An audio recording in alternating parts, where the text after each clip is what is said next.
यार आपने कभी सोच के देखा है कि हमारा मूड स्विंग क्यों होता है? हमें कभी अच्छा लगता है, कभी बुरा लगता है, कभी दोनों नहीं लगता, कभी समझ नहीं आता कि क्या हो रहा है हमारे साथ, है ना?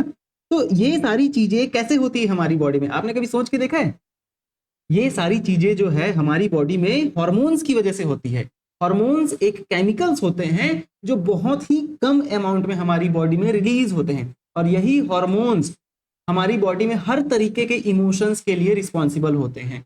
चाहे हमें बुरा लग रहा है तो भी यही हार्मोन काम कर रहे हैं, चाहे अच्छा लग रहा है तो भी यही हार्मोन काम कर रहे हैं, चाहे हम एक्साइटेड हो रहे हैं, चाहे डिप्रेशन में जा रहे हैं, सभी चीजों में हार्मोन्स का ही रिस्पॉन्सिबिलिटी होता है। ठीक है ना? तो ये जो हार्मोन्स है इनकी स्टडी हम एंडोक्राइन सिस्टम नाम के चैप्टर में पढ़ते हैं, जिसको केमिकल कोऑर्डिनेशन एंड इंटीग्रेशन या हिंदी में इसे अंतःस्रावी तंत्र भी कहा जाता है। और जितने भी हार्मोन्स होते हैं सभी किससे सिक्रेट होते हैं? ग्लैंड्स या ग्रंथियों से निकलते हैं, है ना? तो इसी चैप्टर के बारे में आज से हम बात करने वाले हैं। ये है इस चैप्टर का सबसे पहला लेक्चर। ठीक है, और काफी इंटरेस्टिंग चैप्टर है, बहुत ही अच्छा चैप्टर है, मजा आने वाला है आपको ये चैप्टर पढ़ने में। ठीक है, तो चलो शुरुआत करते हैं आज के चैप्टर की। लेकिन उससे पहले आपके लिए मैं बता दूं, बहुत बड़ा गुड न्यूज है कि सुदेश सर बायोलॉजी द्वारा पीजीटी बायोलॉजी के लिए आपके लिए पेड कोर्स लॉन्च किया गया है ना? जिसमें अभी तक ऑलमोस्ट बहुत सारे बच्चे ज्वाइन कर भी चुके हैं। आपने ज्वाइन नहीं किया है तो कर सकते हैं आप, चाहे केवीएस, एनवीएस, ईएमआरएस या Chhattisgarh PGT post graduate teacher जिन्हें कहा जाता है, व्याख्याता या लेक्चरर जिन्हें कहा जाता है, ऐसे टीचर जो 11th-12th को पढ़ाते हैं, गवर्नमेंट टीचर। तो उस एग्जाम की अगर आप तैयारी कर रहे हो तो ये जो वीडियोस आपके यूट्यूब में डल रहे हैं वो तो आपके लिए इंपॉर्टेंट है ही, लेकिन आपको हमारे पेड कोर्स में बहुत डिटेल्ड में और एग्जाम ओरिएंटेड चीजें आपको बताई जाएंगी, है ना? जैसे आपको यहाँ पर क्या क्या मिलेगा। सबसे पहले तो ये दोनों लैंग्वेज में रहेगा। अच्छा, ऑफर क्या है ये मैं बताऊंगा अभी, लेकिन पहले आप कोर्स के बारे में जानो। दोनों लैंग्वेज में रहेगा, हिंदी में भी है, इंग्लिश में भी है। प्रॉपर आपको नोट्स भी मिलेगा इसका। ठीक है, रिकॉर्डेड वीडियो मिलेंगे आपको, रिकॉर्डेड वीडियो लेक्चर्स मिलेंगे। दूसरा, 50 क्वेश्चन प्रैक्टिस पर चैप्टर। पूरे चैप्टर मतलब जैसे एक चैप्टर कंप्लीट हुआ तो उसके बाद आपको 50 क्वेश्चन प्रैक्टिस मिलेगा उसका, ठीक है, वीडियो के फॉर्म पे, और उसका नोट्स भी मिलेगा। 50 क्वेश्चन लाइव टेस्ट पर चैप्टर, लाइव टेस्ट भी होगा पर चैप्टर 50 क्वेश्चन का, है ना? और उसके बाद वेरी इजी लैंग्वेज, सबसे इजी लैंग्वेज में आपको पढ़ाया जाएगा। ठीक है, और जितने भी वीडियोस होंगे, जितने भी लेक्चर होंगे, सभी लेक्चर के पीडीएफ नोट्स भी आपको मिलेंगे, हैंड रिटन नोट्स। जो आपको पढ़ाया जाएगा वही सारे नोट्स आपको मिलेंगे। ठीक है, और इसकी वैलिडिटी आपकी होगी 1 साल के लिए, जब तक आपका एग्जाम होगा नहीं हो जाता है तब तक के लिए। ऐसा नहीं कि 1 साल हो गया तो एग्जाम नहीं आ रहा है तो वैलिडिटी खत्म। जब तक एग्जाम नहीं हो जाता तब तक के लिए उसकी वैलिडिटी रहेगी। तो ऑफर क्या है? इस कोर्स का प्राइस है 5,000 रुपए, है ना? 499 इसका प्राइस है। लेकिन अगर आप अगले 1 हफ्ते में ले लेते हैं तो आपको ये 3000 में मिल जाएगा। 499 इसका प्राइस है, 5000, लेकिन आप अगर अगले 1 हफ्ते के अंतर्गत ले लेते हैं ये कोर्स तो ये आपको मात्र 3000 में मिल जाएगा। ठीक है, मात्र 1 हफ्ते का। ये कौन सा ऑफर है? दशहरा ऑफर है। एक ही हफ्ते का आपको ऑफर दिया जा रहा है, 3000 में ये कोर्स मिल जाएगा। मतलब डिस्काउंट कितना है? डिस्काउंट 2000 का आपको दिया जा रहा है यहाँ पर। ठीक है भाई, तो जल्दी से जल्दी आप जाएं, और पीजीटी बायोलॉजी की तैयारी अगर आप अच्छे से करना चाहते हैं, बहुत अच्छे कंटेंट आपको मिलेंगे। अच्छा बता दूं, मैं सुदेश सर के द्वारा भी आपको पढ़ाया जा रहा है, मेरे द्वारा भी पढ़ाया जा रहा है ना? और सुदेश सर की प्रॉपर गाइडेंस आपको मिलेंगी। सुदेश सर कौन है? अगर आप में से जिनको नहीं पता तो बता दूं, सुदेश सर असिस्टेंट प्रोफेसर हैं साइंस कॉलेज दुर्ग में, और उनको बहुत सालों का, ऑलमोस्ट 8 से 10 सालों का टीचिंग एक्सपीरियंस है। उन्होंने बहुत सारे एग्जाम्स क्वालिफाई किए हैं, जैसे कि सीएसआईआर नेट की ही बात कर ले तो वो 6 बार सीएसआईआर नेट क्वालिफाई किए हैं, जेआरएफ भी है उनके पास, और सेट भी क्वालिफाई किए हैं, और अलग अलग एग्जाम्स भी क्वालिफाई किए हैं, और अच्छे अच्छे जगह में टीचिंग भी किए हैं, कॉलेजेस में भी पढ़ाए हैं। फिजिक्स वाला में भी वो एज अ टीचर वहां पर थे। ठीक है, तो उनकी एक्सपीरियंस काफी अच्छी है। आप, उनका रैंक भी अच्छा था असिस्टेंट प्रोफेसर एग्जाम में, है ना? तो आप बिल्कुल उनके गाइडेंस में रहेंगे इस कोर्स के साथ। ठीक है, तो ये ऑफर है, 3000 का ऑफर है। ठीक है, यहां पर 5000 का कोर्स है, लेकिन 3000 में ये आपको मिल जाएगा अगले नेक्स्ट 1 वीक में। ठीक है, अगले 1 हफ्ते में। सिर्फ 1 हफ्ते का ये ऑफर चल रहा है, अगर आप अभी ले लेते हैं तो ये आपको 3000 में मिल जाएगा। चलो भाई, अब शुरुआत करते हैं हमारे इस चैप्टर की। अच्छा, मेरा नाम है लोकेश्वर वर्मा और मेरे को 4 साल के टीचिंग एक्सपीरियंस है और मेरा भी 2 बार CSIR नेट क्वालिफाई है विथ JRF, है ना। तो और मेरा जो मास्टर्स है वो बनारस हिंदू यूनिवर्सिटी वाराणसी से हुई है बायोटेक्नोलॉजी में, है ना। चलो भाई, तो शुरुआत करते हैं आज के हमारे लेक्चर की। हम लोग क्या पढ़ने जा रहे हैं? एंडोक्राइन सिस्टम, अंतःस्रावी तंत्र या अंतःस्रावी ग्रंथियों के बारे में पढ़ने जा रहे हैं। तो यहां पर भाई ये जो हमारे शरीर में कहां कहां पर ये ग्रंथियां पाई जाती है, कहां कहां पर ग्लैंड्स पाई जाती है। सबसे पहले तो हमारे इतने रीजन में, हेड वाले रीजन में हाइपोथैलेमस मोस्ट इंपॉर्टेंट, पिट्यूटरी बहुत इंपॉर्टेंट ग्लैंड, ठीक है। फिर यहाँ पर पीनियल ग्लैंड पाया जाता है, थायराइड और पैराथायराइड ग्लैंड यहाँ पर पाया जाता है, फिर थाइमस ये रहा, है ना। फिर पैंक्रियास पाया गया है, फिर एड्रिनल, और उसके बाद फिर ओवरी फीमेल में और टेस्टिस मेल में। तो ये सारे ग्लैंड्स याद रखेंगे आप, और सभी ग्लैंड से फिर अलग अलग हार्मोन्स रिलीज होते हैं, उन्हीं के बारे में हम लोग बात करने जा रहे हैं, ठीक है। चलो भाई, तो शुरुआत करते हैं हमारे लेक्चर की। और अगर आप सुदेश सर बायोलॉजी में पहली बार आए हैं तो बिल्कुल आप चैनल को सब्सक्राइब कर लें, क्योंकि आपको ऐसे ही वीडियोस मिलते जाएंगे आगे, ठीक है। प्रैक्टिस क्वेश्चंस भी मिलेंगे, थ्योरी कंटेंट भी आपको मिलेंगे, ठीक है। दूसरा आपको बता दूं, अगर आप असिस्टेंट प्रोफेसर की तैयारी कर रहे हैं तो आप हमारे चैनल के मेंबरशिप ज्वाइन कर सकते हैं, क्योंकि अगर आप मेंबरशिप ज्वाइन करते हैं तो वहां पर आपको असिस्टेंट प्रोफेसर के लिए बहुत सारे वीडियोस मिल जाएंगे जो डेली डलते रहते हैं असिस्टेंट प्रोफेसर के लिए, है ना। Assistant professor zoology, assistant professor botany और भी बाकी जो सब्जेक्ट्स हैं सभी के लिए वहां पर, मतलब बायोलॉजी से ही रिलेटेड, बायोकेमिस्ट्री, माइक्रोबायोलॉजी, बायोटेक्नोलॉजी, ये सारे। तो अगर आप असिस्टेंट प्रोफेसर की तैयारी कर रहे हैं तो मेंबरशिप जरूर ज्वाइन कर ले, वहां पर आपको रोज वीडियोस मिल रहे हैं, है ना। चलो भाई, स्टार्ट करते हैं।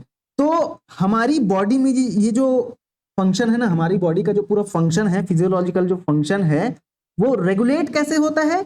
दोनों के साथ मिलकर, किसके किसके साथ? न्यूरल सिस्टम और ये जो एंडोक्राइन सिस्टम है, दोनों आपस में मिलजुल कर काम करते हैं, कोऑर्डिनेट करके काम करते हैं, और हमारी बॉडी के पूरे फिजियोलॉजिकल फंक्शंस को क्या कराते हैं भाई? रेगुलेट करते हैं, ठीक है। तो इसको हम लिखते जाते हैं, ठीक है। हमारी बॉडी का जो पूरा फंक्शन है, चलो, हमारी बॉडी का पूरा फंक्शन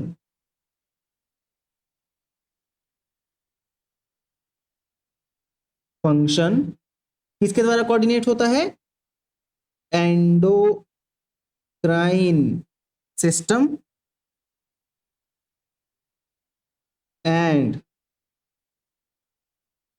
नर्वस सिस्टम के द्वारा ही कंट्रोल होता है, दोनों के द्वारा रेगुलेट होता है, ठीक है भाई। ये सारे नोट्स, हैंड रिटन नोट्स आपको मिल जाएंगे उस कोर्स में, ठीक है। चलो, अब अगर हम बात करते हैं न्यूरल कोऑर्डिनेशन की, तो न्यूरल कोऑर्डिनेशन कैसा होता है भाई? बहुत फास्ट होता है, मतलब नर्वस सिस्टम के द्वारा कोऑर्डिनेशन किया जाता है, रेगुलेशन किया जाता है, वो बहुत फास्ट होता है। दूसरा क्या? ये एग्जैक्ट होता है, मतलब टारगेटेड होता है, जहां पर काम करना है वहीं पर ही काम करेगा, है ना। तो बात करते हैं हम यहां पर neural control, neural coordination. Neural coordination में होगा क्या? ये बहुत फास्ट होगा, पहला चीज तो, है ना। न्यूरल कोऑर्डिनेशन जो है बहुत फास्ट होगा, फास्ट, वेरी एग्जैक्ट, है ना। कैसा होगा? एग्जैक्ट, मतलब कि टारगेटेड होता है ये। और क्या होगा? शॉर्ट लाइव्ड, मतलब कि कम समय के लिए होता है इसका रिस्पॉन्स, ठीक है। शॉर्ट लाइव्ड, कम समय के लिए होगा इसका रिस्पॉन्स। वहीं अगर हम बात करते हैं केमिकल की, ठीक है भाई, केमिकल कोऑर्डिनेशन, तो केमिकल कोऑर्डिनेशन कैसा होगा? इसका जस्ट अपोजिट होता है केमिकल कोऑर्डिनेशन। कैसा होता है? ये होगा स्लो, है ना। और कैसा होगा, wide spread, wide spread, wide spread मतलब फैला हुआ, फैला, है ना, इधर उधर, मतलब ये एग्जैक्ट टारगेटेड नहीं होता है ये, है ना, ये नॉन टारगेटेड रहता है, मतलब बहुत से जगहों में काम करता है ये। दूसरा कि ये लॉन्ग लास्टिंग रहता है, इसका जो इफेक्ट है वो लॉन्ग लास्टिंग है, लॉन्ग लास्टिंग होता है, ठीक है भाई। चलो, अब हमारा जो बॉडी है ना, हमारी जो बॉडी है उसमें जितने भी सेल्स होते हैं वो सभी सेल्स नर्वस फाइबर के द्वारा या नर्व फाइबर के द्वारा ही जुड़े रहते हैं क्या? ऐसा नहीं है। जितनी भी सेल्स हैं सभी नर्व नर्व के न्यूरॉन के द्वारा जुड़े रहते हैं, ऐसा बिल्कुल नहीं है। तो उसके लिए न्यूरॉन्स के साथ ही केमिकल्स का भी होना जरूरी है हमारी बॉडी में पूरे काम को करवाने के लिए, है ना। जितने भी सेलुलर फंक्शंस होते हैं उनको कंटिन्यूअसली रेगुलेट कराने के लिए हमारे पास स्पेशल काइंड के कोऑर्डिनेशन सिस्टम होते हैं, जिसको हम लोग क्या बोलते हैं? एंडोक्राइन सिस्टम बोलते हैं, ठीक है। तो इसको हम लोग अपने लैंग्वेज में लिखेंगे, बॉडी के सभी सेल्स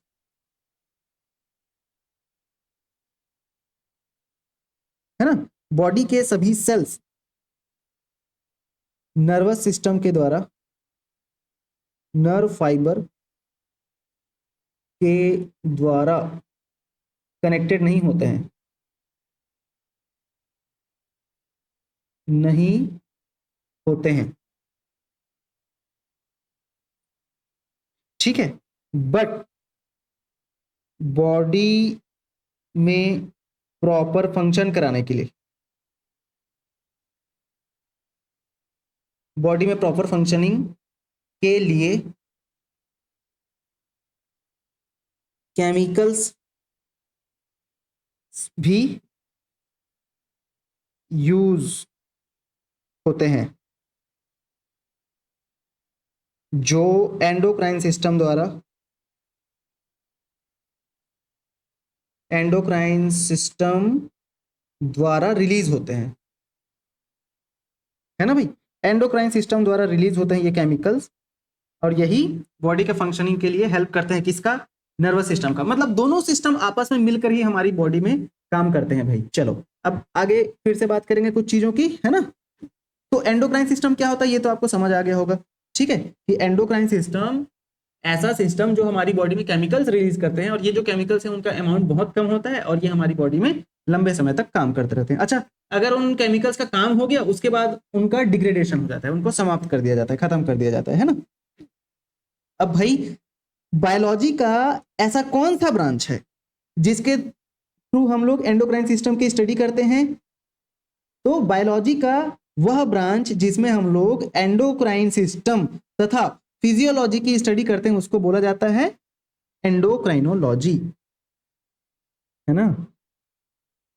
एंडोक्राइनोलॉजी क्या होता है? एंडोक्राइनोलॉजी, एक सेकंड, हाँ, एंडोक्राइनोलॉजी क्या होता है भाई?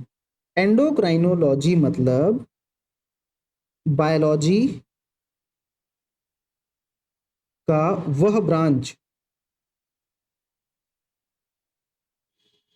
जिसमें एंडोक्राइन सिस्टम, एंडोक्राइन सिस्टम तथा इसकी फिजियोलॉजी, इसके फिजियोलॉजी मतलब कि वही एंडोक्राइन में कौन कौन से ग्लैंड्स होते हैं, कौन कौन से हार्मोन्स होते हैं, सब चीजों की स्टडी करते हैं, है ना। इसके फिजियोलॉजी की स्टडी करते हैं, है ना भाई। तो एंडोक्राइनोलॉजी क्या? ऐसा ब्रांच जिसके अंदर एंडोक्राइन सिस्टम की स्टडी करते हैं उसे एंडोक्राइनोलॉजी कहा जाता है। और ये जो थॉमस एडिसन नाम के साइंटिस्ट थे ना, उनको फादर ऑफ एंडोक्राइनोलॉजी कहा जाता है, ठीक है। तो फादर ऑफ एंडोक्राइनोलॉजी कौन है भाई? फादर ऑफ एंडोक्राइनोलॉजी ये है थॉमस एडिशन, एडिशन, है ना। थॉमस एडिसन को क्या बोला जाता है? फादर ऑफ एंडोक्राइनोलॉजी कहा जाता है भाई, ठीक है। चलो अब आगे फिर बात करते हैं अगर हम एंडोक्राइन ग्लैंड्स की, तो क्या होते हैं एंडोक्राइन ग्लैंड्स? ऐसे हमारे बॉडी का ऐसा ऑर्गन जो हार्मोन सिक्रेट करेंगे, और एंडोक्राइन ग्लैंड हार्मोन को सिक्रेट कहाँ करते हैं? हमारे ब्लड में ही सिक्रेट करते हैं डायरेक्टली, ठीक है। तो इसको लिखेंगे हम लोग एंडोक्राइन ग्लैंड डायरेक्टली हार्मोन को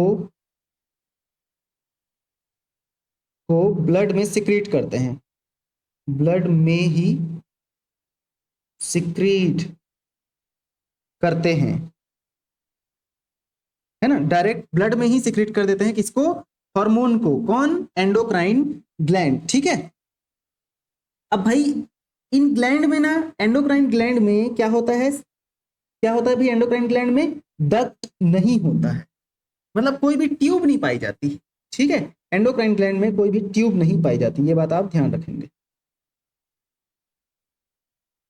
इन ग्लैंड्स के पास कोई डक्ट नहीं पाई जाती, इसीलिए इनको क्या कहा जाता है? डक्टलेस ग्लैंड कहा जाता है, ductless gland, no tube,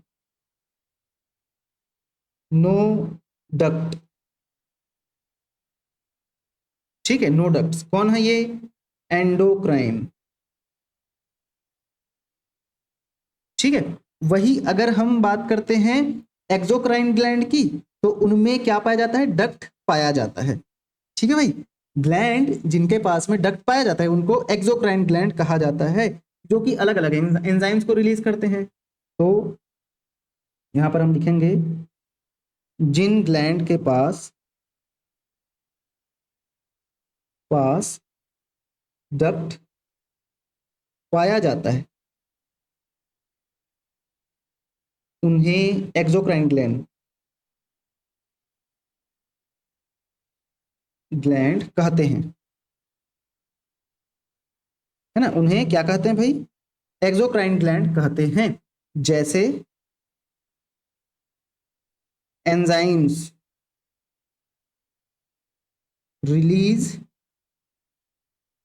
releasing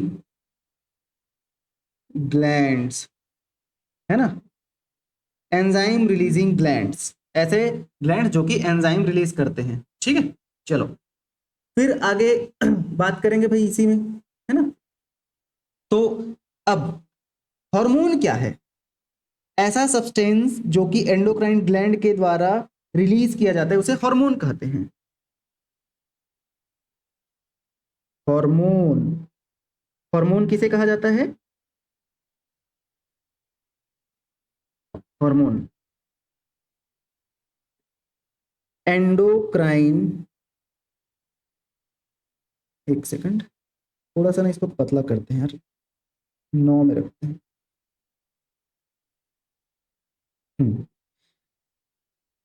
endocrine gland द्वारा रिलीज किए गए, एंडोक्राइन ग्लैंड द्वारा रिलीज किए गए, एक सेकंड हल्का सा, किए गए केमिकल को क्या बोलते हैं? हार्मोन कहते हैं, है ना भाई। एंडोक्राइन ग्लैंड के द्वारा रिलीज किए गए केमिकल को क्या कहते हैं? हार्मोन कहते हैं, है ना। अब हार्मोन का मीनिंग क्या होता है? इस वर्ड का मीनिंग ग्रीक में क्या होता है? एक्साइट होता है, जिसे हॉर्मीन भी कहा जाता है ना। चलो अब ऑर्गेनाइज्ड एंडोक्राइन ग्लैंड कौन कौन से है ना। तो ऑर्गेनाइज्ड एंडोक्राइन ग्लैंड की बात करते हैं। ऑर्गेनाइज्ड एंडोक्राइन ग्लैंड, ठीक है, शॉर्टकट में लिखूंगा अब मैं। ऑर्गेनाइज्ड एंडोक्राइन ग्लैंड की बात हो रही है यहाँ पर। कौन से है भाई ऑर्गेनाइज्ड एंडोक्राइन ग्लैंड? तो ऑर्गेनाइज्ड एंडोक्राइन ग्लैंड ऐसे हार्मोन प्रोड्यूसिंग सेल्स जो कि क्लस्टर्स में प्रेजेंट होते हैं, टिश्यूज के फॉर्म पे प्रेजेंट होते हैं, उन्हें ऑर्गेनाइज्ड एंडोक्राइन ग्लैंड कहा जाता है ना। Hormone producing sales hormone producing cells जो क्लस्टर या टिश्यू, है ना, क्लस्टर या टिश्यू के फॉर्म में प्रेजेंट, है ना, प्रेजेंट होते हैं, उन्हें क्या कहा जाता है? Organised endocrine gland. ठीक है, शॉर्टकट में लिखेंगे ऑर्गेनाइज्ड एंडोक्राइन ग्लैंड कहते हैं भाई। ठीक है, ऑर्गेनाइज्ड एंडोक्राइन ग्लैंड कहा जाता है। अब ऑर्गेनाइज्ड एंडोक्राइन ग्लैंड के एग्जांपल्स कौन से हैं? तो यहां पर हम लिखेंगे एग्जांपल्स। कौन कौन से हैं एग्जांपल ऑर्गेनाइज्ड एंडोक्राइन ग्लैंड के? तो पिट्यूटरी हो गया, पैंक्रियाज हो गया, parathyroid, pineal, pituitary, pancreas, parathyroid, है ना, parathyroid, pituitary, pancreas, parathyroid, pineal, thyroid, thyroid, pineal, pineal, है ना, फिर adrenal and gonads, and gonads.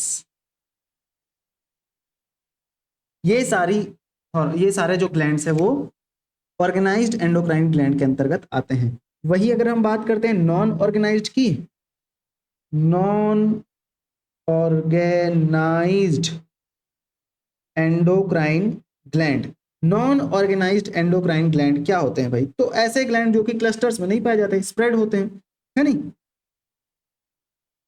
Non organised endocrine gland की बात हो रही है यहाँ पर। तो non organised gland, endocrine gland ऐसे हार्मोन प्रोड्यूसिंग सेल्स जो कि स्कैटर्ड होते हैं, है ना, सेल्स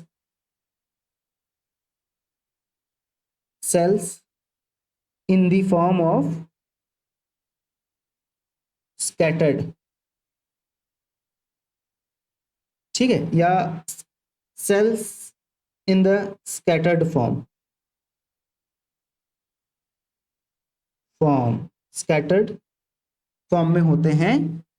क्या बनाते हैं भाई? ये नॉन ऑर्गेनाइज्ड एंडोक्राइन ग्लैंड बनाते हैं। इसका एग्जांपल अगर हम बात करते हैं तो इसका एग्जांपल क्या हो जाएगा भाई? इसका एग्जांपल हो जाता है हार्ट, लिवर, किडनी, है ना।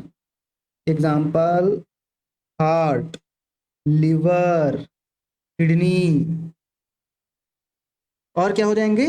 Gastro intestinal tract, gastro intestinal tract. ठीक है भाई, ये सारे एग्जांपल्स हैं किसके? हमारे नॉन ऑर्गेनाइज्ड एंडोक्राइन ग्लैंड के। चलो अब हम नर्वस सिस्टम और एंडोक्राइन कोऑर्डिनेशन का थोड़ा सा डिफरेंस देख लेते हैं। ठीक है, क्या देखेंगे? एंडोक्राइन ग्लैंड, एंडोक्राइन सिस्टम और नर्वस सिस्टम का डिफरेंस देखेंगे। तो यहां पर लिखेंगे differences between nervous and endocrine system coordination, है ना। Differences between nervous system and endocrine coordination की बात हो रही है। तो एक साइड लिखते हैं नर्वस कोऑर्डिनेशन और दूसरे साइड लिखते हैं एंडोक्राइन कोऑर्डिनेशन या केमिकल कोऑर्डिनेशन बोलते हैं। चलो एक साइड लिखेंगे, क्या लिखेंगे? नर्वस,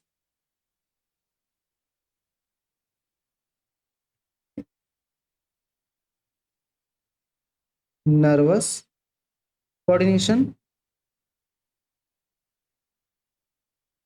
एक साइड केमिकल कोऑर्डिनेशन, है ना भाई। तो इसको पहले तो लिख लेते हैं फिर बॉक्स बनाएंगे। तो नर्वस कोऑर्डिनेशन में क्या होता है? इंफॉर्मेशन जो है इलेक्ट्रिकल इंपल्सेस के द्वारा मतलब इलेक्ट्रिकल इंपल्स के रूप में नर्व फाइबर द्वारा क्या होते हैं? ट्रांसफर होते हैं या पास होते हैं। इलेक्ट्रिकल इम्पल्स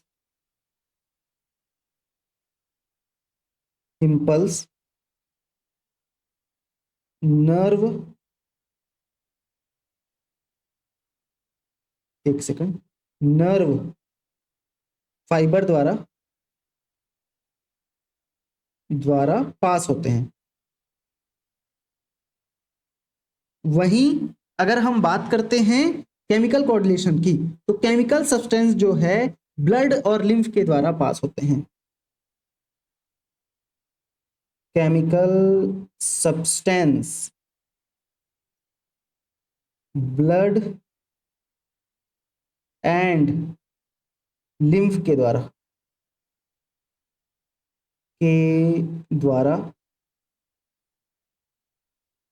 पास होते हैं, है ना। मतलब भाई नर्वस सिस्टम में हमने पढ़ा था, किसके बारे में पढ़ा है, जो इलेक्ट्रिकल इंपल्स है वो न्यूरॉन सेल्स के द्वारा पास होते रहते हैं, लेकिन एंडोक्राइन सिस्टम में केमिकल सब्सटेंस या हार्मोन्स जिन्हें कहा जाता है वो ब्लड के थ्रू एक जगह से दूसरी जगह पास होते हैं। ये रहा पहला हमारा। अब हम दूसरे डिफरेंस की बात करते हैं। तो यहां पर नर्वस कोऑर्डिनेशन में क्या होता है, जो ट्रांसमिशन है इंफॉर्मेशन का वो बहुत रैपिड होता है। Rapid transfer of rapid transfer of information, ठीक है। इंफॉर्मेशन का एकदम रैपिड ट्रांसफर होता है, लेकिन यहां पर जो ट्रांसमिशन है वो स्लो होता है। Slow slow transmission, slow transmission, slow transmission of information, है ना भाई। अच्छा, नर्वस कोऑर्डिनेशन में जो रिस्पॉन्स है वो कैसा होता है, इमीडिएट होता है और एग्जैक्ट होता है। रिस्पॉन्स कैसा होगा, इमीडिएट, इमीडिएट और वेरी एग्जैक्ट होता है रिस्पॉन्स। मतलब जहां पर रिस्पॉन्स करना है वहीं पर ही रिस्पॉन्स होगा, है ना भाई। मैं आपको अगर किसी गर्म चीज से जलाऊंगा कहीं पर, तो आप जहां पर गर्म लग रहा है वहीं पर हटाओगे ना, उसी हाथ को ही हटाओगे, ठीक है। अगर मच्छर कहीं पर काट रहा है तो मच्छर जहां पर बैठा है वहीं पर ही आप मारोगे ना, है ना। तो ये चीज है वेरी एग्जैक्ट, वेरी एग्जैक्ट। और कैसा होता है ये, शॉर्ट लाइव्ड होता है, मतलब कम समय के लिए होता है ये, शॉर्ट लाइव्ड, ठीक है भाई। वही अगर हम बात करते हैं यहां पर एंडोक्राइन की, तो रिस्पॉन्स कैसा होगा इसमें, रिस्पॉन्स कैसा होता है भाई, स्लो होता है, स्लो रिस्पॉन्स होता है ना भाई। कोई कुछ आपको बोल दिया तो आपको बुरा उसी समय लगना स्टार्ट नहीं हो जाता, थोड़ी देर बाद आप थोड़ा सोचोगे तब जाके आपको बुरा लगने लगता है, ठीक है। तो स्लो होगा। वाइड स्प्रेड होता है, वाइड स्प्रेड, ठीक है, एक ही जगह में काम नहीं करता है ये। दूसरा, तीसरा ये लॉन्ग लास्टिंग होता है, ठीक है, लॉन्ग लास्टिंग होता है। चलो भाई, तो ये रहा डिफरेंस किसके किसके बीच में, नर्वस सिस्टम एंड किसके बीच में, nervous system and endocrine system के बीच में डिफरेंस रहा। इसको हम लोग थोड़ा सा सजा देते हैं भाई, बॉक्स में भर देते हैं ताकि आपको समझने में आसानी हो। अगर आप पेड कोर्स ज्वाइन करते हैं तो ये सारे नोट्स आपको बिल्कुल फ्री में मिलेंगे, है ना। दूसरा कि फ्री में तो नहीं, आप पेड कोर्स ज्वाइन करोगे तभी मिलेगा ये, ठीक है। और दूसरा कि ये सारे हैंड रिटन नोट्स बहुत इंपॉर्टेंट है भाई, है ना। आपको कोई अलग से बुक बुक पढ़ने की जरूरत नहीं, जितना पढ़ाया जाएगा मोर देन इनफ रहेगा, ठीक है। तो इसीलिए अगर आप अपनी तैयारी को बूस्ट करना चाहते हैं तो भाई अच्छे से जल्दी ज्वाइन कर ले, ऑफर है आपके लिए अभी, ठीक है। चलो, ये रहा हमारा डिफरेंस। और सुदेश सर को तो आप लोग जानते ही हो, है ना। जो नहीं जानते वो भी जान लो यार, सुदेश सर एक महान हस्ती है ना। वो बहुत टैलेंटेड है, तो उनके गाइडेंस पर आपको तैयारी करना पड़ेगा, है ना। बहुत अच्छा गाइड करते हैं वो। चलो, ये रहा हमारा डिफरेंस। अब हम आगे बात करते हैं भाई। चलो, बात करेंगे कुछ और चीजों की, है ना। तो यहाँ पर हम लोग अब हार्मोन के बारे में बात करते हैं, हार्मोन का नेचर कैसा होता है, क्या होता है हार्मोन, है ना। तो हार्मोन जो टर्म है ना, वो सबसे पहली बार किसके द्वारा यूज किया गया, एक साइंटिस्ट हैं स्टारलिंग, ठीक है। तो हार्मोन टर्म टर्म किसके द्वारा, स्टारलिंग, स्टारलिंग के द्वारा पहली बार यूज किया गया। हार्मोन को प्राइमरी मैसेंजर या केमिकल मैसेंजर भी कहा जाता है, ऑल्सो कॉल्ड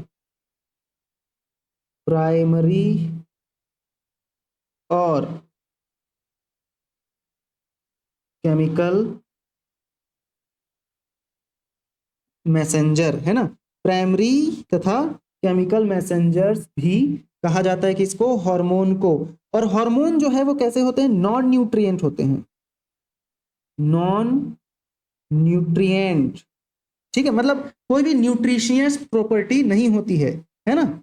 और ये इंटरसेलुलर मैसेंजर होते हैं जो कि किनके द्वारा प्रोड्यूस होते हैं, ग्लैंड्स के द्वारा प्रोड्यूस होते हैं और बहुत कम अमाउंट में प्रोड्यूस होते हैं, है ना।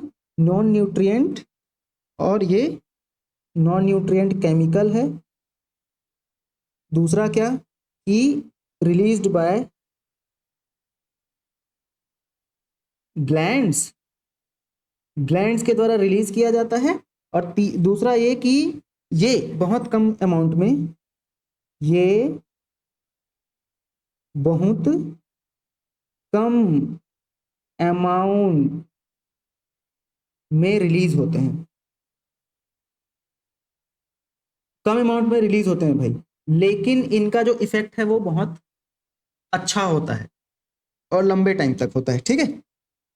सबसे पहला जो हार्मोन डिस्कवर्ड किया गया वो कौन सा था, सिक्रिटिन, है ना। First hormone, first hormone discovered hormone, first discovered hormone, hormone first discovered hormone कौन सा है भाई, ये है सिक्रिटिन, है ना। क्या है, सिक्रिटिन। और ये किसके द्वारा डिस्कवर किया गया, बेलिस एंड स्टारलिंग के द्वारा डिस्कवर किया गया, कब, 1902 में। ये बेलिस, बेलिस एंड किसके द्वारा, स्टारलिंग के द्वारा 1902 में खोजा गया, है ना। चलो, कौन सा, सिक्रिटिन, सिक्रिटिन हार्मोन, जो कि सबसे पहला हार्मोन है भाई, ठीक है, सबसे पहला हार्मोन है जो खोजा गया।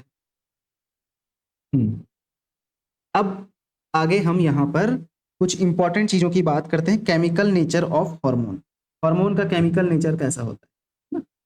तो देखो यहाँ पर ये बॉक्स को आप ध्यान देंगे, ठीक है, इसमें कुछ चीजें हैं जिसको आप इग्नोर करेंगे, है ना।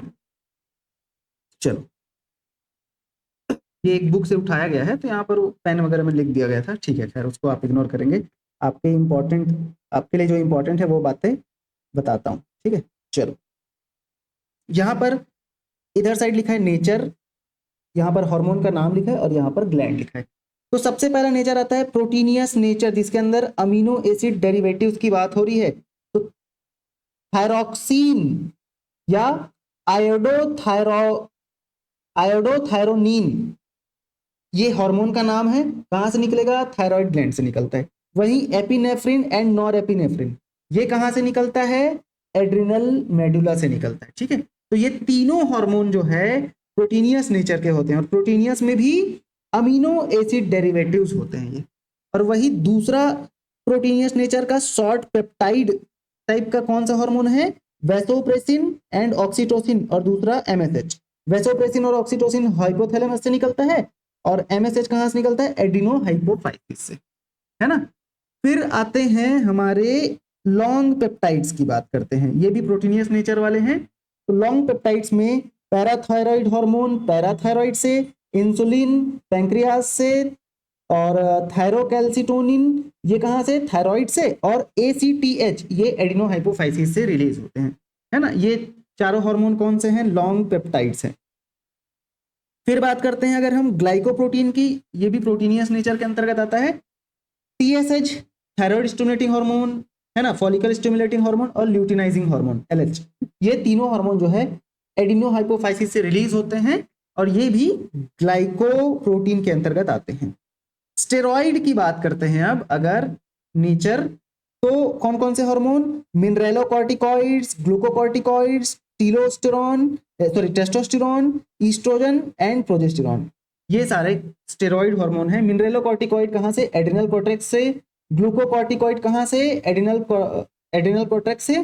Testosterone testis, oestrogen ovary, progesterone भी ओवरी से रिलीज होते हैं, ठीक है भाई। तो ये सारी चीजें आपको ध्यान में रखनी है ना। नेचर बहुत इंपॉर्टेंट हो जाता है, हार्मोन का नाम और वो कहाँ से रिलीज होते हैं ये बहुत ही ज्यादा इंपॉर्टेंट हो जाते हैं भाई। चलो अब हम फिजिकल और केमिकल स्पेशलिटीज ऑफ हार्मोन्स की बात करेंगे, है ना। कुछ फिजिकल और कुछ केमिकल स्पेशलिटीज हैं, है ना, स्पेशलिटीज हार्मोन्स की, उन्हीं की बात करते हैं। यहाँ पर पहले तो हेडिंग डालना जरूरी है ना। आपके लिए नोट्स बहुत अच्छा बनाना जरूरी है, तभी तो आपको समझ आएगा, है ना। लेकिन एक बात इंपॉर्टेंट है कि आपको नोट्स बहुत अच्छे से अपना खुद का भी बनाना है। हालांकि ये नोट्स तो आपको मिल ही रहा है, लेकिन आपको नोट्स अपना भी तो खुद का बनाना है ना, क्योंकि आप जब तक लिखोगे नहीं तब तक आपको चीजें याद नहीं होंगी। अपने हाथ से लिखना बहुत जरूरी है। तो शॉर्ट में लिखो, बहुत शॉर्ट में लिखो अपने तरीके से। आपका नोट्स है, आप कैसे भी बनाओ, लेकिन बहुत शॉर्ट में लिखो, बट लिखो जरूर, है ना। तो बात करते हैं अपन किसकी, physical and chemical specialities of hormone. Physical and chemical specialities of hormones, है ना। चलो भाई, फिजिकल और केमिकल स्पेशलिटीज ऑफ हार्मोन की यहाँ पर बात हो रही है। तो सबसे पहला आता है कि अधिकतर जो हार्मोन के मॉलिक्यूल्स होते हैं ना वो स्मॉल होते हैं, है ना, और उनका जो मॉलिक्यूलर वेट होता है वो बहुत कम होता है। हार्मोन का मॉलिक्यूल, मोस्ट अधिकतर हार्मोन, अधिकतर हार्मोन का मॉलिक्यूल कैसा होता है, अधिकतर हार्मोन का जो मॉलिक्यूल है वो कैसा होता है, स्मॉल होता है, ठीक है। कैसा होता है, छोटा मॉलिक्यूल होता है, और मॉलिक्यूलर वेट, उनका मॉलिक्यूलर वेट, इनका मॉलिक्यूलर वेट कैसा होता है भाई, इनका मॉलिक्यूलर वेट ये होता है लो मॉलिक्यूलर वेट वाले होते हैं भाई हार्मोन, ठीक है ना। उनका जो साइज है, मॉलिक्यूल का साइज वो तो छोटा है ही, लेकिन मॉलिक्यूलर वेट भी कैसा होता है, बहुत लो होता है। अधिकतर जो हार्मोन है ना वो वाटर सॉल्युबल होते हैं, बट कुछ जो है फैट सॉल्युबल होते हैं, जो कि टिश्यूज में इजिली डिफ्यूजेबल होते हैं। हार्मोन जो है, मोस्ट हार्मोन कैसे होते हैं भाई, water soluble, water soluble but some fat soluble, और वो और ये इजीली किस में डिफ्यूज हो सकते हैं, टिश्यूज में, टिश्यूज में डिफ्यूज हो सकते हैं, हो सकते हैं, ठीक है भाई। ये रहा नाउ, हार्मोन का जो सिक्रीशन है ना वो हमेशा स्मॉल क्वांटिटी में ही होता है, क्योंकि ये बहुत ही ज्यादा रिएक्टिव सब्सटेंस होते हैं, है ना। तो हार्मोन का सिक्रीशन ऑलवेज स्मॉल क्वांटिटी, है ना, स्मॉल क्वांटिटी में ही क्या होते हैं, ये सिक्रीट होते हैं, ऑलवेज स्मॉल क्वांटिटी। क्यों ऐसा? बिकॉज ये वेरी रिएक्टिव होते हैं, वेरी रिएक्टिव होते हैं भाई, ठीक है, बहुत ज्यादा ही रिएक्टिव होते हैं ये, है ना, इसीलिए हार्मोन का जो सिक्रेशन है वो बहुत कम अमाउंट में होता है। वेरी रिएक्टिव सब्सटेंस होते हैं ये, वेरी रिएक्टिव सब्सटेंस होते हैं, है ना। चलो भाई, अब फिर बात करते हैं अगले पॉइंट की। तो हार्मोन जो है ना, वो उनका यूज जैसे ही हो जाता है फिर वो डिस्ट्रॉय हो जाते हैं। मतलब हार्मोन को हम अपनी बॉडी में स्टोर नहीं कर सकते, जैसे ही हार्मोन का काम हुआ वो डिस्ट्रॉय हो गए,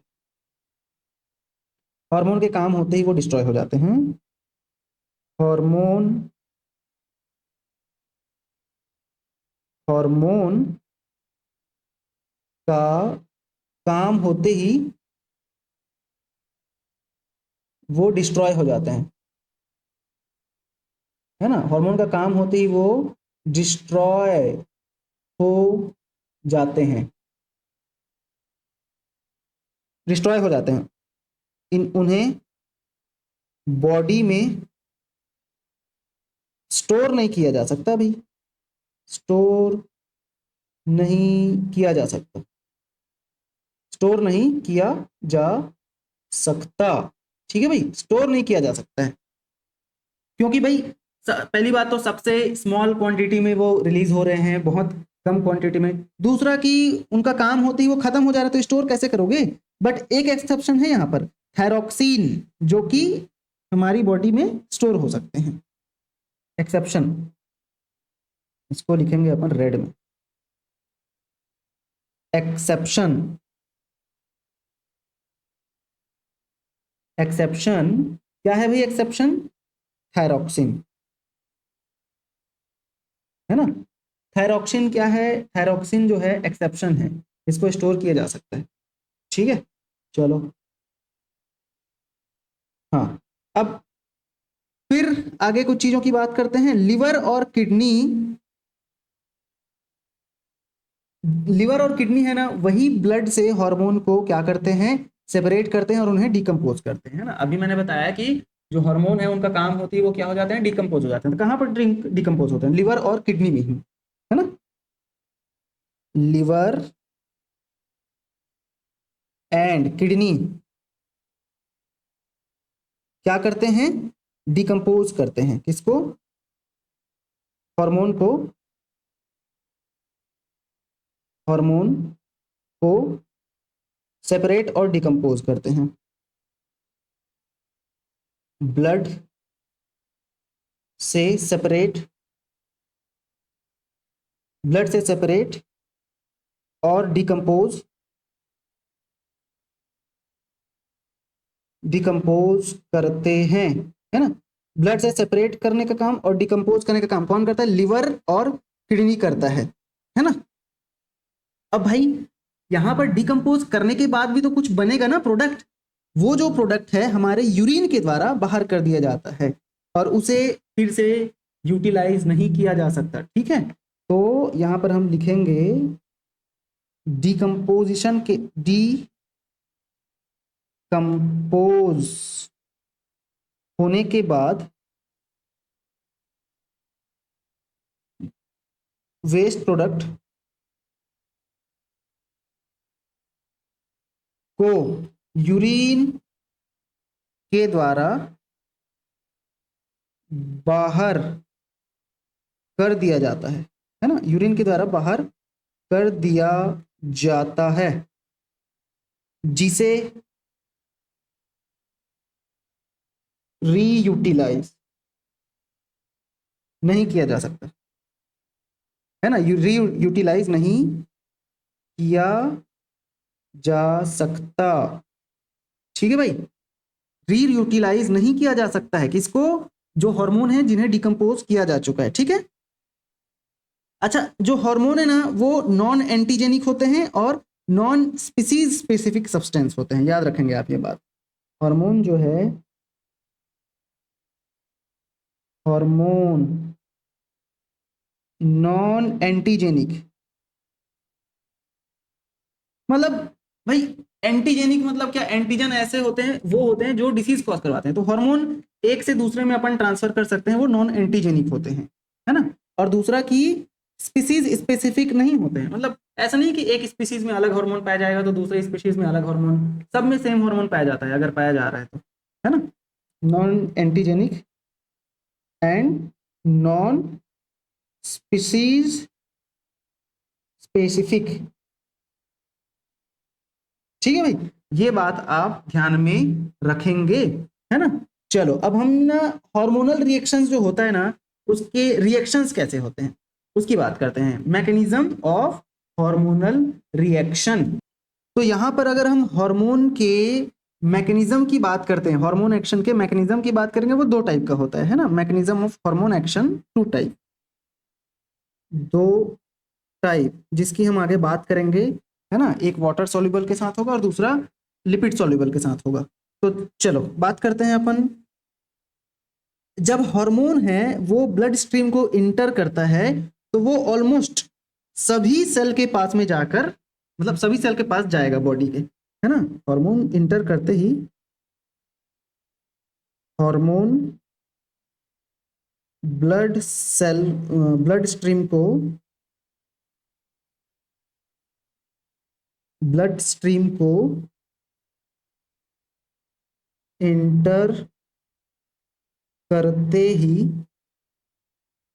ब्लड स्ट्रीम को इंटर करते ही बॉडी के सभी सेल के पास पहुंचता है, सभी सेल के पास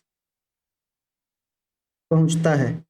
अब भाई सभी सेल के पास, हमको तो हार्मोन को किसी स्पेसिफिक सेल के पास ही भेजना है ना, बट पहुंचता सभी के पास है, ठीक है, क्योंकि ब्लड तो सभी तरफ जा रहा है। इसीलिए जितने भी हॉर्मोन्स है वो सिर्फ और सिर्फ कुछ टाइप्स के सेल में ही काम करते हैं, जिन्हें टारगेट सेल कहा जाता है। मतलब सभी सेल के पास जाएगा जरूर, लेकिन उस हार्मोन का जो टारगेट सेल रहेगा उसी पर ही वो काम करेंगे। तो हार्मोन,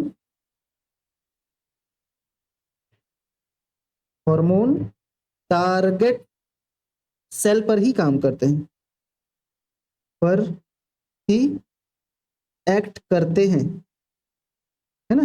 हार्मोन जो है टारगेट सेल पर ही एक्ट करते हैं। अच्छा, और ये बात भी आप ध्यान रखेंगे कि हार्मोन जो है ना, जितने भी हार्मोन्स है सभी सेम तरीके से काम नहीं करते, है ना। सेम तरीके से काम नहीं करते इसलिए क्योंकि उनका लोकेशन ऑफ रिसेप्टर्स होता है ना, वो अलग होता है। मतलब देखो हार्मोन कैसे काम करेगा, ये होगा सेल और इसके अंदर ये न्यूक्लियस। तो कुछ हार्मोन्स के जो रिसेप्टर्स रहते हैं वो सेल मेम्ब्रेन में ऐसे प्रेजेंट रहता है। तो यहां से कोई हार्मोन आया, इस रिसेप्टर से बाइंड करेगा, उसके बाद ये रिसेप्टर अंदर ले जाएगा सिग्नल को, है ना, हार्मोन अंदर नहीं जाएगा। तो ये वाटर सॉल्युबल होते हैं, क्योंकि हमारा जो लिपिड मेम्ब्रेन होता है ना, ये जो प्लाज्मा मेम्ब्रेन है वो बाइलेयर लिपिड होता है, लिपिड बाइलेयर। तो भाई अगर वाटर सॉल्युबल हार्मोन है वो लिपिड को कैसे क्रॉस करेगा, नहीं कर पाएगा ना।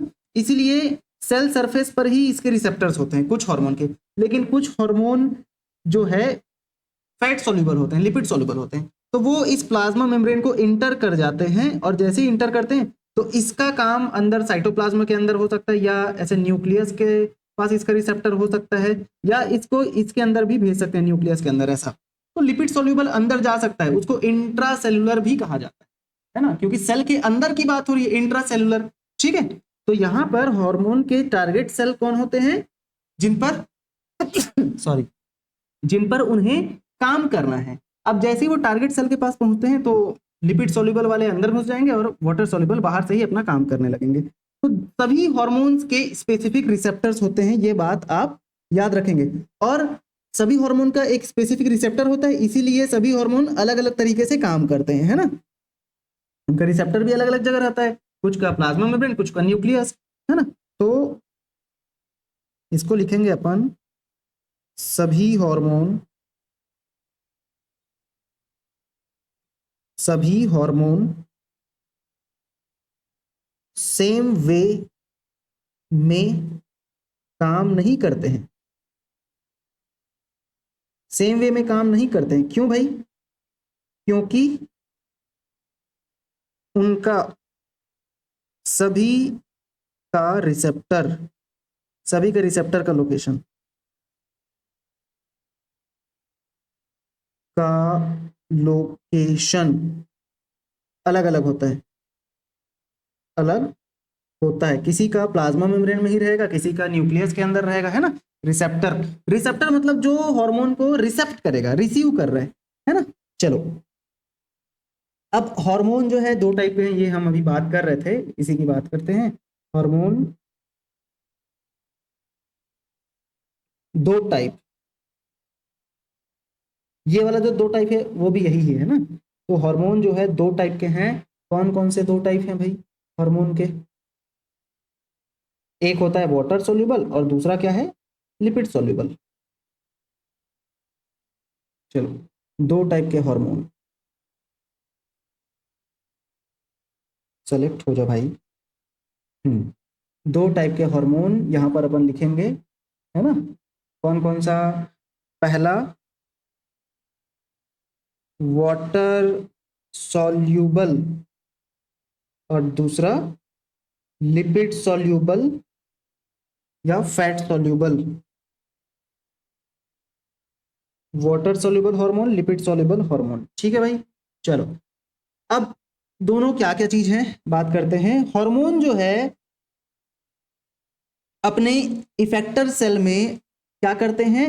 इफेक्ट प्रोड्यूस करते हैं, मतलब अपने टारगेट सेल में जाकर इफेक्ट्स करते हैं, इफेक्ट करते हैं मतलब जो काम करवाना होता है हार्मोन को, वो काम अपने टारगेट सेल में जाकर करवाते हैं। कैसे?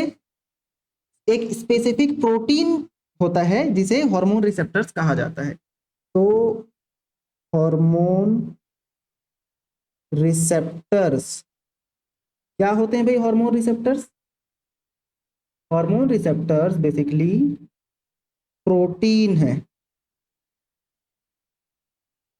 होते हैं जो किससे बाइंड होंगे? हार्मोन रिसेप्टर्स प्रोटीन होते हैं जो किससे बाइंड करते हैं भाई? जो हार्मोन को रिसीव करते हैं, को रिसीव करते हैं, करते हैं, हार्मोन को रिसीव करते हैं, ठीक है भाई। नाउ ये हार्मोन कहाँ पर रहते हैं? सॉरी, ये जो रिसेप्टर कहाँ पर रहते हैं? रिसेप्टर जो है वो लोकेट टारगेट सेल के मेम्ब्रेन में रहते हैं। रिसेप्टर कहाँ रहेंगे? Present, only present, only present on the on target cells, है ना। टारगेट सेल्स में ही ये रिसेप्टर्स प्रेजेंट रहते हैं। सेल्स हो सकता है या टिश्यू भी हो सकता है ना। अब ये ऐसे रिसेप्टर जो कि सेल के मेम्ब्रेन में प्रेजेंट है, उनको क्या बोलते हैं? मेम्ब्रेन बाउंड रिसेप्टर्स बोलते हैं। Membrane bound receptors, membrane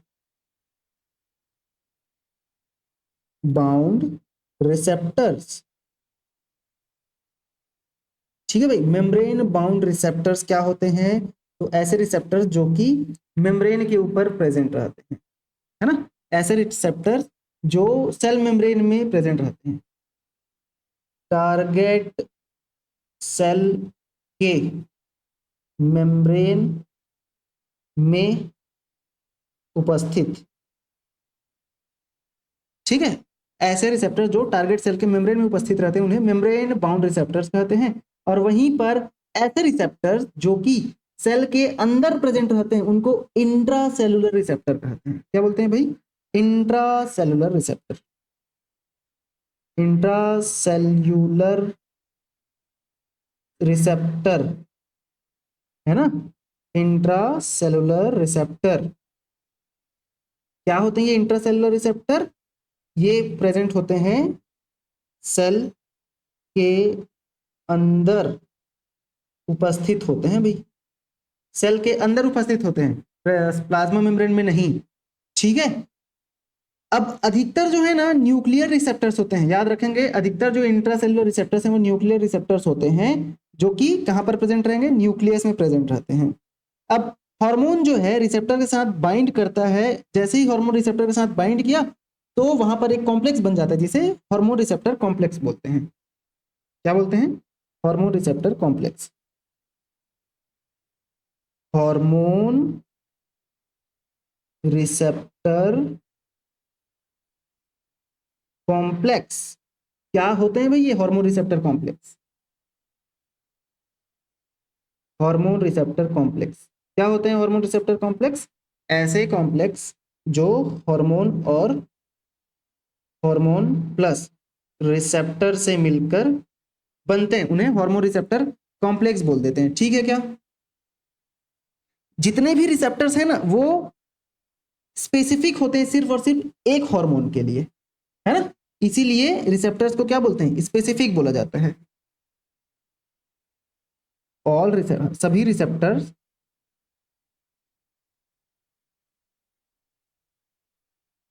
only एक हार्मोन के लिए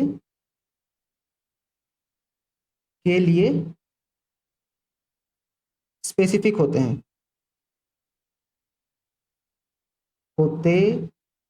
मतलब रिसेप्टर भाई सिर्फ किससे जुड़ते हैं? सिर्फ और सिर्फ एक ही हार्मोन से बाइंड होते हैं, इसलिए रिसेप्टर को क्या बोला गया है? स्पेसिफिक बोला गया है ना। चलो अब फिर आगे बात करेंगे कुछ चीजों की। अब हार्मोन रिसेप्टर जो कॉम्प्लेक्स है जैसे ही बनता है तो कुछ आगे बायोकेमिकल चेंजेस होते हैं सेल के अंदर या टिश्यू के अंदर, जिससे कि आगे का रिस्पॉन्स होने लग जाता है। कौन सा रिस्पॉन्स भाई? सेल के अंदर मेटाबॉलिज्म हो सकता है, कुछ फिजियोलॉजिकल फंक्शन चेंजेस हो सकते हैं, है ना, जो हार्मोन के द्वारा रेगुलेट होता है। हार्मोन रिसेप्टर कॉम्प्लेक्स जो है जैसे ही फॉर्मेशन हुआ तो बायोकेमिकल चेंजेस होता है। हार्मोन रिसेप्टर कॉम्प्लेक्स कॉम्प्लेक्स के बनते ही सेल के अंदर बायोकेमिकल चेंजेस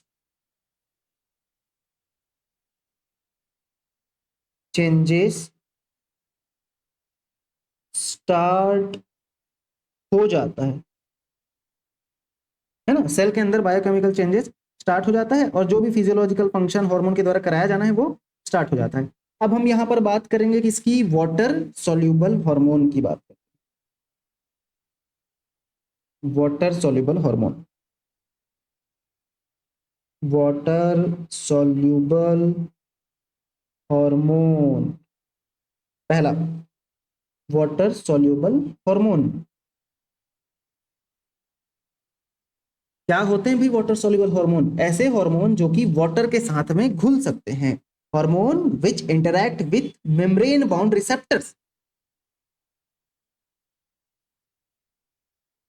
वाटर में घुलनशील है ना हार्मोन, वाटर में घुलनशील होते हैं। ठीक है, वाटर में घुलनशील हार्मोन होते हैं।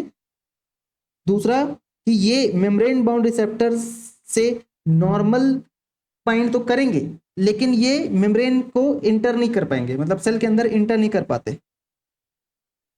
ये सेल के अंदर अंदर इंटर नहीं कर सकते क्योंकि प्लाज्मा मेम्ब्रेन कैसे होते हैं भाई? प्लाज्मा मेम्ब्रेन लिपिड से बने होते हैं, है ना, प्लाज्मा मेम्ब्रेन लिपिड से बने, इसीलिए ये सेल के अंदर इंटर नहीं कर सकते क्योंकि प्लाज्मा मेम्ब्रेन को क्रॉस करना पड़ेगा। तो उसकी जगह ये क्या करते हैं? सेकेंडरी मैसेंजर जनरेट करते हैं, इसीलिए ये प्लाज्मा मेम्ब्रेन में उपस्थित रिसेप्टर उपस्थित स्थित रिसेप्टर से बाइंड करके क्या बनाते हैं, सेकेंडरी मैसेंजर बनाते हैं, है ना।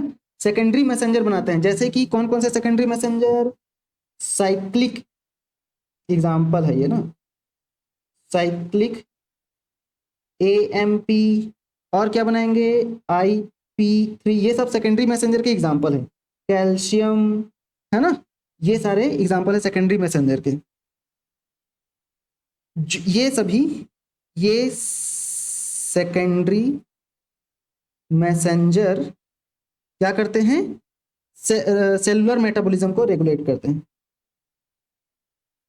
Regulate cellular metabolism. मतलब कि वो जो हार्मोन है, जो सिग्नल लेके आया है, जो मैसेज लेके आया है, वो काम यहाँ पर अब होने लग जाएगा सेकेंडरी मैसेंजर के द्वारा। ठीक है, तो यहाँ पर हम इस चीज को डायग्रामेटिकली समझने की कोशिश करते हैं। आजा, हाँ, देखो ये रहा डायग्राम अपना, प्रोटीन और वाटर सॉल्युबल हार्मोन कैसे काम होता है, यहाँ पर ध्यान देंगे आप, है ना। ये जो एरोज है उनको आप इग्नोर करेंगे, है ना। यहाँ पर मैं इस चीज को रफ कर देता हूँ, ये रहा, इसको आप ये सारी चीजें थोड़ा सा इंक्रीज करो। ये रहा। अब ये तो है डायग्रामेटिकली रिप्रेजेंटेशन कि कैसे सेकेंडरी मैसेंजर बनता है, क्या क्या चीजें होती है ना। तो इसी की हम बात करते हैं यहाँ पर भाई। देखो, समझने की कोशिश करना, हाँ, समझने की कोशिश करेंगे आप लोग। देखो, जैसे ही हार्मोन आया, जैसे कि एग्जांपल के लिए FSH, ये वाटर सॉल्युबल हार्मोन है, और ये एक टाइप का क्या है, प्रोटीन है ना। यहाँ पर प्लाज्मा मेम्ब्रेन में इसके लिए रिसेप्टर प्रेजेंट है, ये रहा, ये हार्मोन है, ये इस रिसेप्टर से आकर जैसे ये बाइंड करता है, देखो सिग्नल ये है, तो इसको क्या बोलते हैं पता है, इसको लाइगैंड बोलते हैं, लिगैंड या लाइगैंड बोलते हैं। और ये रिसेप्टर, ये जब इसके साथ जाके बाइंड होगा ऐसे, है ना, ऐसे बाइंड हो जाएगा, तो यहाँ पर ये जो रिसेप्टर है ना, आगे अंदर रिस्पॉन्स जनरेट करेगा सेल के अंदर, ये इसको अंदर नहीं जाने देता, ऐसे अंदर नहीं जाएगा ये, है ना। लेकिन ये जो सेकेंडरी, सॉरी, ये जो अपना रिसेप्टर है वो अंदर मैसेज भेजेगा, और फिर बेसिकली ये किस चीज का मेम्ब्रेन है, याद रखना ना, ओवेरियन मेम्ब्रेन है, cell membrane.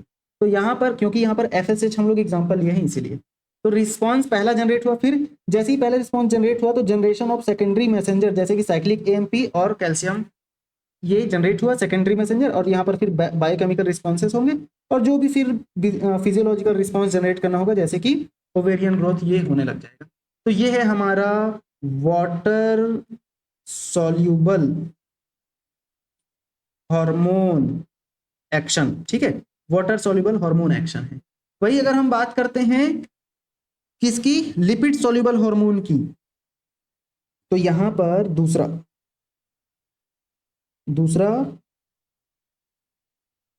Lipid soluble hormone, lipid soluble hormone की अगर हम बात कर रहे हैं, तो क्या है भाई लिपिड सॉल्युबल हार्मोन, ऐसे हार्मोन जो कि सिर्फ और सिर्फ लिपिड से ही इंटरैक्ट कर सकते हैं, है ना। Hormone which interact with intracellular receptors, जैसे कि कौन कौन से हो सकते हैं, स्टेरॉइड हो सकता है, या आयोडोथायरोनिन हो सकता है ना, इंटरैक्ट विथ लिपिड, या लिपिड लिपिड में घुलनशील, और ये ना प्लाज्मा मेम्ब्रेन को क्रॉस कर सकते हैं, क्योंकि प्लाज्मा मेम्ब्रेन किसका बना होता है, लिपिड का बना होता है, ठीक है। तो ये इंट्रा लिपिड को क्रॉस, PM को क्रॉस करके, PM मतलब प्राइम मिनिस्टर नहीं है ना, प्लाज्मा मेम्ब्रेन है, तो प्लाज्मा मेम्ब्रेन को क्रॉस करके ये क्या कर सकते हैं, किसे इंटरैक्ट कर सकते हैं भाई, इंट्रा सेलुलर रिसेप्टर से इंटरैक्ट कर सकते हैं, क्रॉस करके इंट्रा सेलुलर रिसेप्टर से क्या कर सकते हैं, इंटरैक्ट करते हैं, है ना, इंटरेक्ट करते हैं। इंट्रासेलुलर रिसेप्टर कौन कौन से हैं? Example of intracellular receptor, steroids, है ना, स्टेरॉइड्स हो गए, या आयोडोथायरोनिन, आयोडोथायरोनिन,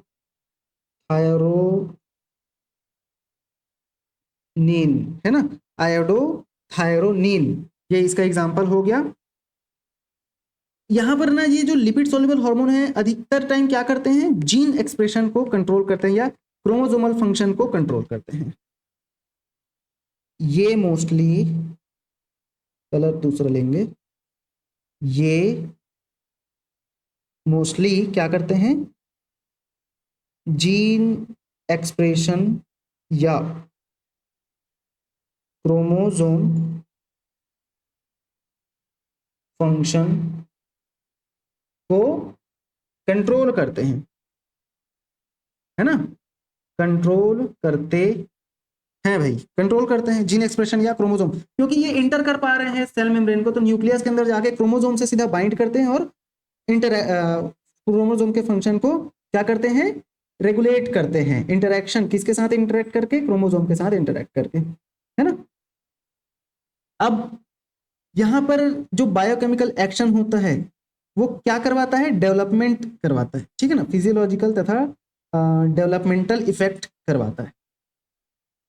चलो ये बात आप ध्यान रखेंगे। अब यहाँ पर हम लोग इसको डायग्रामेटिकली समझने की कोशिश करते हैं। तो देखो डायग्राम ये रहा, जैसे ही हार्मोन आया, कौन सा हार्मोन देख रहे हैं यहाँ पर अपन? ईस्ट्रोजन, ठीक है, ये ईस्ट्रोजन हार्मोन आया, ये क्योंकि ये लिपिड सॉल्युबल है, ठीक है, यहाँ पर लिखा है स्टेरॉइड और लिपिड सॉल्युबल हार्मोन, तो ये लिपिड सॉल्युबल है, ये डायरेक्ट प्लाज्मा मेम्ब्रेन को देखो ये इंटर कर गया, इंटर करा, उसके बाद ये न्यूक्लियस को भी इंटर कर जाएगा, ठीक है, ये न्यूक्लियस को भी इंटर कर जाएगा, क्योंकि भाई जब प्लाज्मा मेम्ब्रेन को इंटर कर लिया तो न्यूक्लियस का मेम्ब्रेन भी तो लिपिड का ही बना होता है, तो वो न्यूक्लियस को भी इंटर करा, और उसके बाद यहाँ पर किसके साथ बाइंड होके? क्रोमोसोम के साथ बाइंड होकर क्या कर रहा है?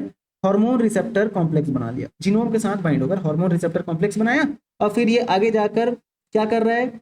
एमआरएनए बना रहा है भाई, जीनोम ये रहा, इससे एमआरएनए बनेगा और एमआरएनए से फिर प्रोटीन बनता है, और प्रोटीन फिर आगे फिजियोलॉजिकल जो भी रिस्पॉन्स है, जैसे कि टिश्यू का ग्रोथ करवाना या डिफ्रेंशिएशन करवाना, ये सब काम आगे होगा, ठीक है। तो ये हार्मोन आ रहा है और ये क्या करवा रहा है? फिजियोलॉजिकल चेंजेस जैसे कि टिश्यू ग्रोथ और डिफ्रेंशिएशन करवाने का काम कर रहा है। ये लिपिड सॉल्युबल है, इसीलिए ये प्लाज्मा मेम्ब्रेन को क्रॉस कर पा रहा है, ठीक है भाई। तो आप ये चीजें ध्यान में रखेंगे, बहुत इंपॉर्टेंट है ये, है ना। चलो अब यहाँ पर एक लाइन इंपॉर्टेंट है जो अपन लिख लेते हैं कि जो लिपिड सॉल्युबल हार्मोन है वो कैसा होता है? स्लो होता है बट लॉन्ग लास्टिंग होता है, बहुत लंबे समय तक के लिए होता है, क्योंकि जीन में बात हो रही है ना, जीन की बात हो रही है यहाँ पर, ठीक है। यहीं पर लिखते क्या? नहीं, यहाँ पर लिखेंगे lipid note, lipid soluble hormone, lipid soluble hormone है वो कैसा होता है? स्लो तथा लास्ट लॉन्गर होता है, लॉन्ग लास्ट होता है, लॉन्ग लास्टिंग होता है किसके कंपेयर में? As compared to water soluble hormone, ठीक है भाई। वाटर सॉल्युबल हार्मोन के कंपैरिजन में ये जो लिपिड सॉल्युबल हार्मोन है वो कैसा होता है? स्लो होता है, स्लो काम करता जरूर है लेकिन ये लंबे समय तक काम करता है, ठीक है। चलो तो इतनी बातें आप ध्यान में रखेंगे, यहाँ पर हमारा पहला लेक्चर समाप्त होता है। अगर आपको कोई भी डाउट है तो आप बिल्कुल पूछ सकते हैं, ठीक है। चलो अब एक इंपॉर्टेंट बात कि जो पीजीटी बायोलॉजी का कोर्स है, बता दें एक बार फिर से आपको कि 3000 में आपको दिया जा रहा है। अगले एक हफ्ते के अंतर्गत अगर आप खरीद लेते हैं तो सिर्फ और सिर्फ 3000 में आपको पूरा पीजीटी बायोलॉजी का course with doubt solving session, बहुत सारे स्टडी मटेरियल्स और जितने भी पूरा सिलेबस है पीजीटी का पूरा वहां पर कवर किया जा रहा है, ठीक है। ऑलमोस्ट 40 to 50% सिलेबस वहां पर कवर हो चुका है। आप जाके अभी से ही स्टार्ट कर सकते हैं अपनी पढ़ाई। रोज वहां पर वीडियोस डल रहे हैं, रिकॉर्डेड फॉर्म पे वीडियोस मिलेंगे और ये सारे हैंड रिटन नोट्स आपको रोज मिलेंगे, ठीक है। तो 3000 में आप अभी खरीद सकते हैं, लिंक इसका डिस्क्रिप्शन में दिया हुआ है, वेबसाइट से जाकर खरीद सकते हैं lifesciencetutorial.com। और याद रखें सुदेश सर के गाइडेंस में आप रहेंगे, ठीक है, तो आपकी तैयारी बहुत अच्छे से होगी, प्रॉपर मोटिवेशन आपको मिलते रहेगा वहां पर, ठीक है। चलो भाई, तो मिलते हैं नेक्स्ट वीडियो में, तब तक के लिए बहुत बहुत धन्यवाद वीडियो में लास्ट तक बने रहने। Thank you so much.